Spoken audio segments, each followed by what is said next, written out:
Here I have Lenovo Legion, and today I'm going to show you how to enter boot mode on this device. So to do this, you firstly have to turn off your device, and after it turns off completely, hold down combination power key plus volume down at the same time for a couple of seconds like this.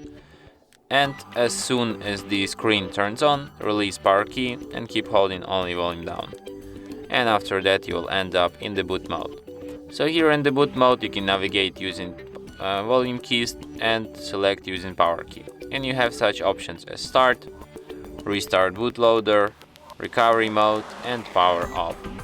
So if you want to quit this mode, just select an option restart, and after that your device will be restarted as usual.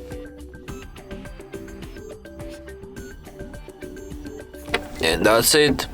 Thanks for watching. If you find this tutorial useful, don't forget to hit that like button and subscribe to our channel.